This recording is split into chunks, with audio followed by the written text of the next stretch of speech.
10 સામાજિક વિજ્ઞાન પ્રકરણ 9 વન અને વન્યજીવ સંસાધન। અગાઉના સમય દરમિયાન આપણે આ પ્રકરણની અંદર જંગલનું વર્ગીકરણની સાથે આપણે જોવા મળતા નિર્મલીકરણને કારણે થયેલી સમસ્યાઓ, વન સંરક્ષણ માટે શું કરી શકાય, આ ઉપરાંત તમને આપવામાં આવેલા હોમવર્ક સ્વરૂપે વૈવિધ્યસભર વન્યજીવન અને લુપ્ત વન્યજીવન, જંગલ વિનાશ, વન્યજીવ વિનાશના કારણો શું છે અને આજે આપણે પ્રાણી બચાવવા માટે શું કરી શકીએ એ માટે સંરક્ષણની યોજનાઓનો અભ્યાસ કરી ચૂક્યા છે।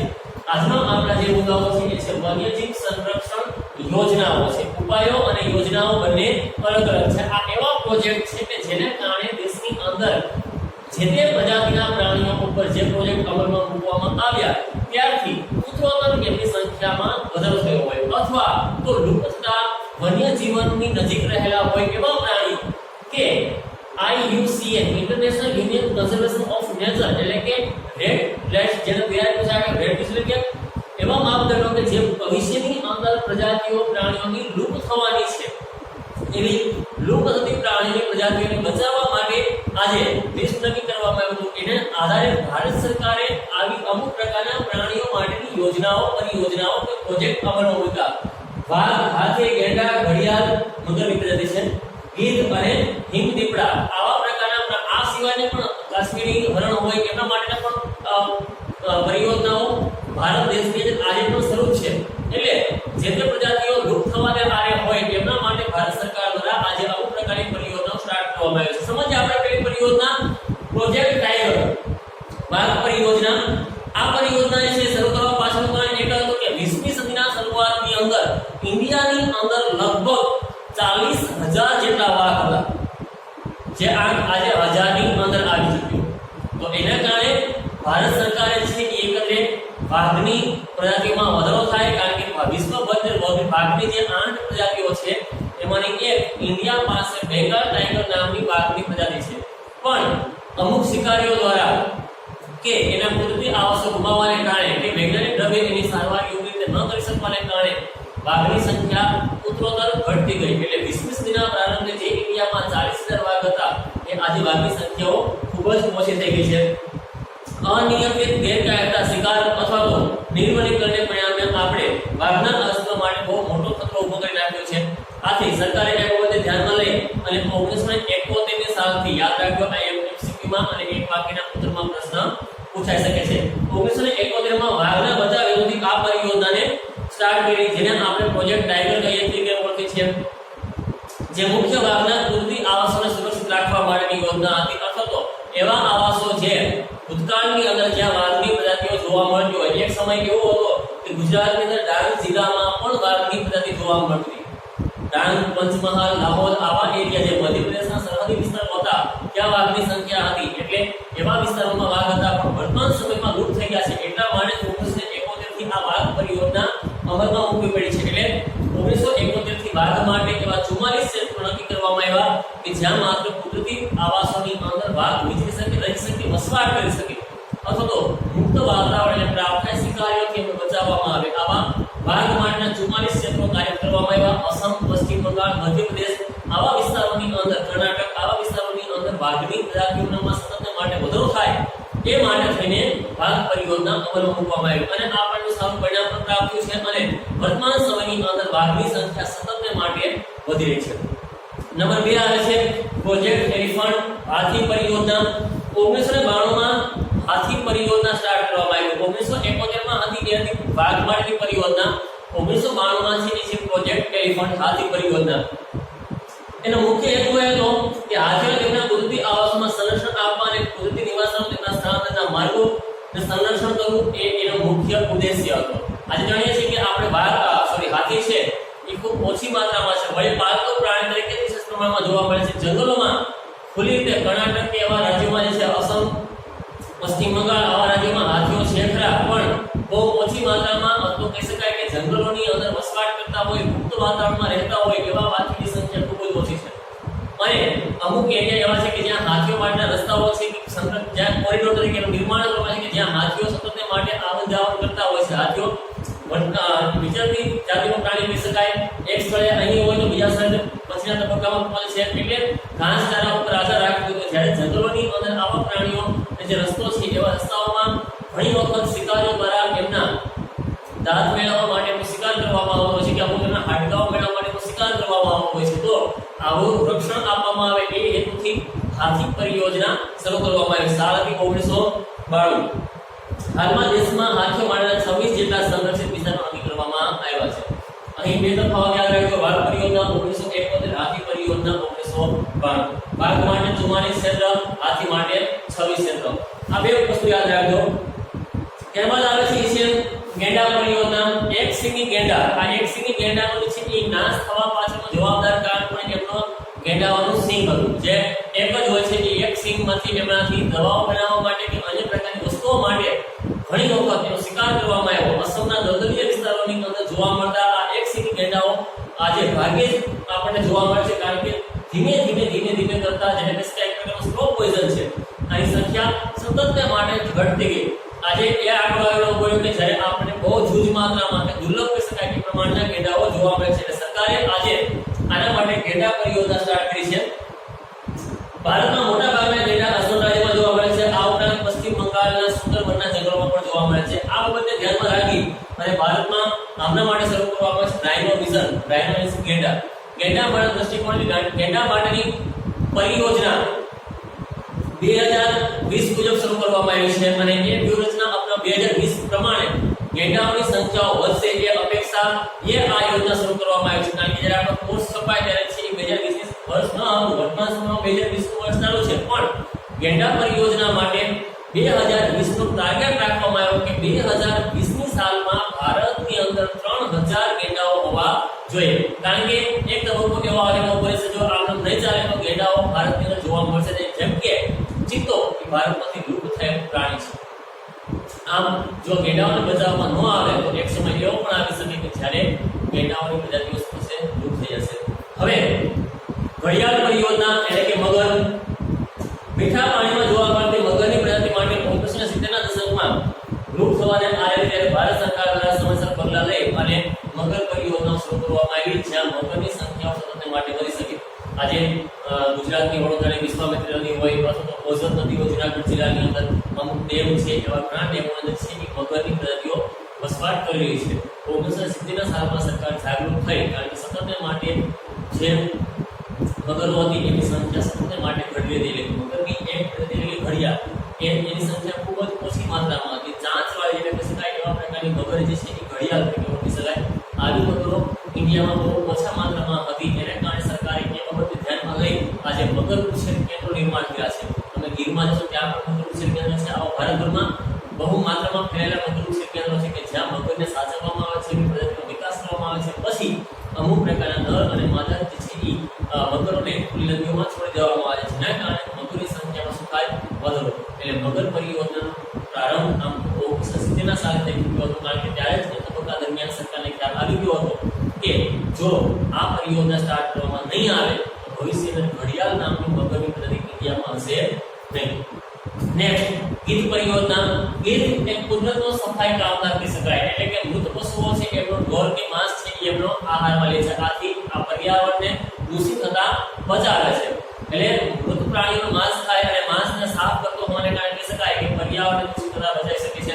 2009ની સાલની અંદર 2004ની સાલમાં આ પરિયોજના સ્ટાર્ટ કરવામાં આવી, કારણ કે આજે ગીધની 9 પ્રજાતિ છે, એમાં ભારતની અંદર જોવા મળતી ગીધની પ્રજાતિની સંખ્યા સતત માટે સૌથી રીતે ઘટી રહી છે. એટલે એ બાબતને ધ્યાનમાં લઈ અને 2040 સાલમાં ગીધ માટે પરિયોજના સ્ટાર્ટ કરી, જેમાં 9 ગીધની પ્રજાતિને સાચવવામાં આવશે અને તેમાં વધારો કરવામાં આવશે માટે પ્રયાસ કરાશે.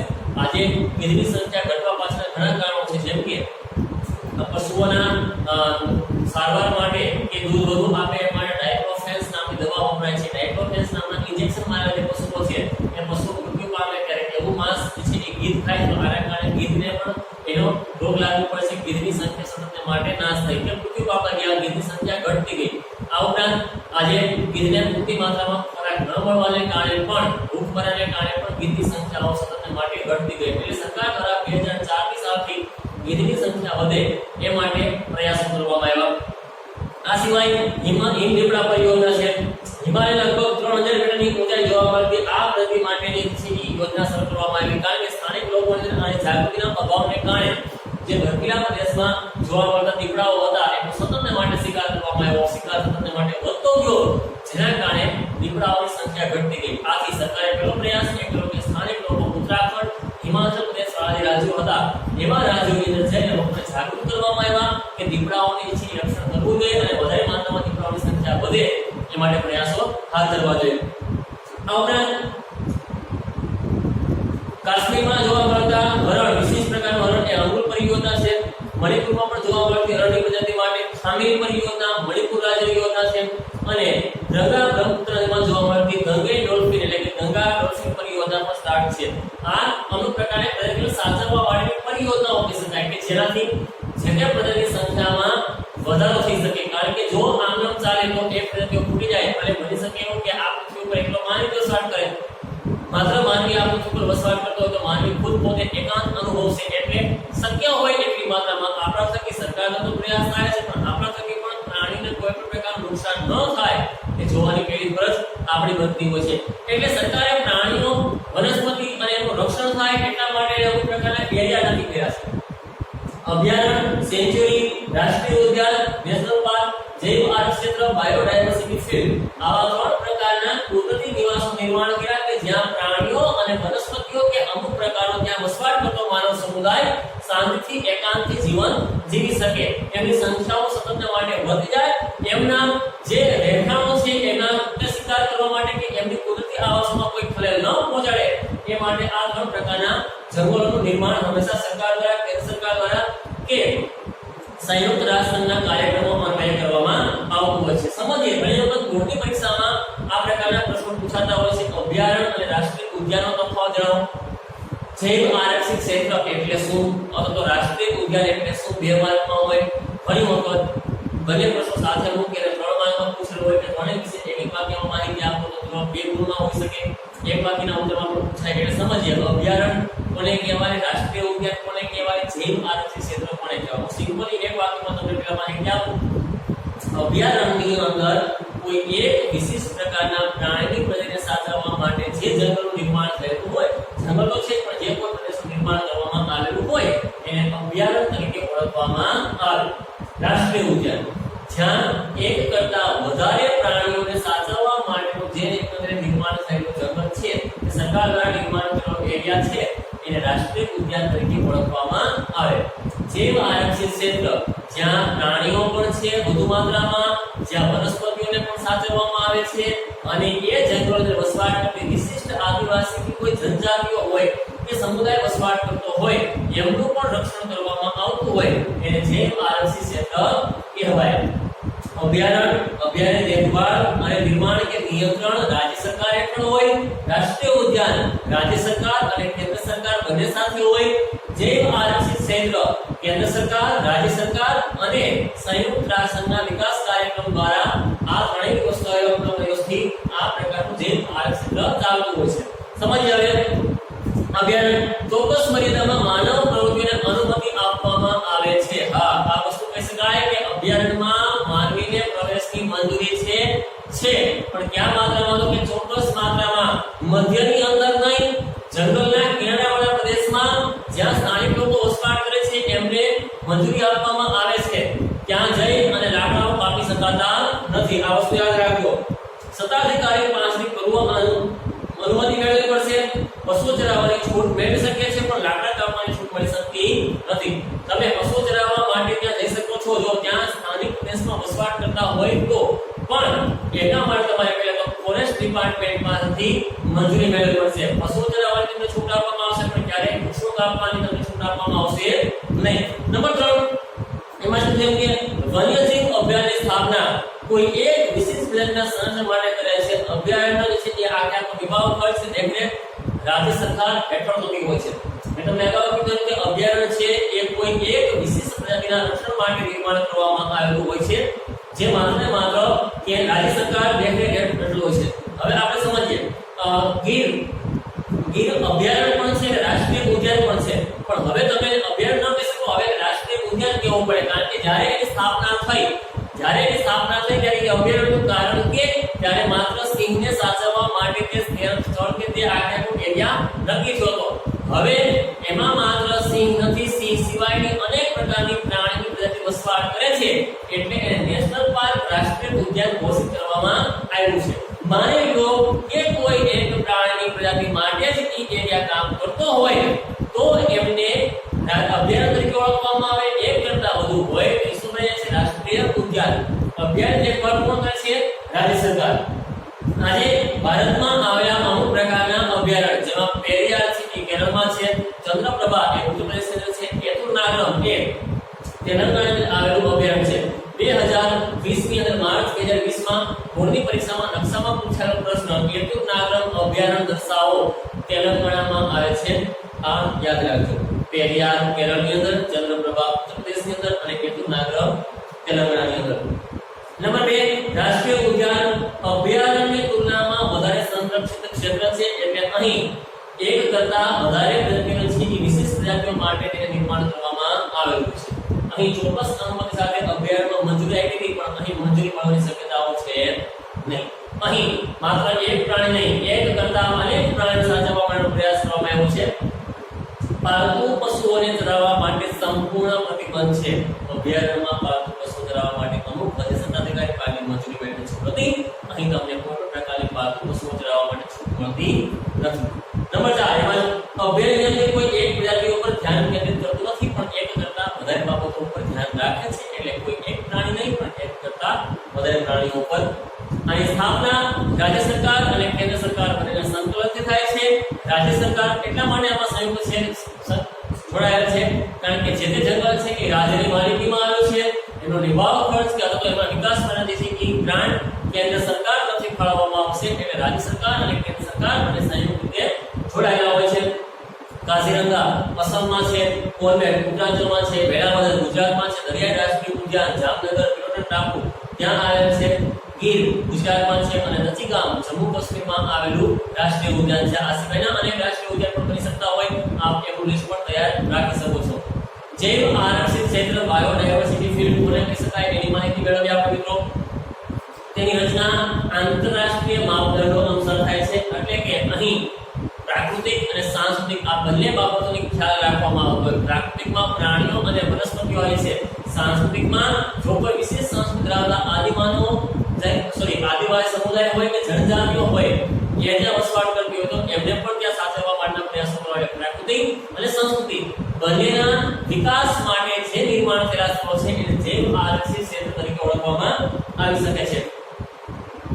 તે ક્ષેત્રમાં બધી વનસ્પતિ, જીવજંતુ, જમીન ઉપરાંત ત્યાં વસવાટ કરતા માનવ સમુદાય, જીવનશૈલી વગેરેનું પણ સંરક્ષણ કરવામાં આવતું હોય છે. એટલે અહીં એક પ્રાણી હતા, અહીં એક કરતા વધારે પ્રાણી હતા, અહીં જંગલો છે, વનસ્પતિઓ છે, જીવજંતુઓ છે, પ્રાણીઓ છે અને માનવી આ બધાનું સંરક્ષણ કરવામાં આવે છે.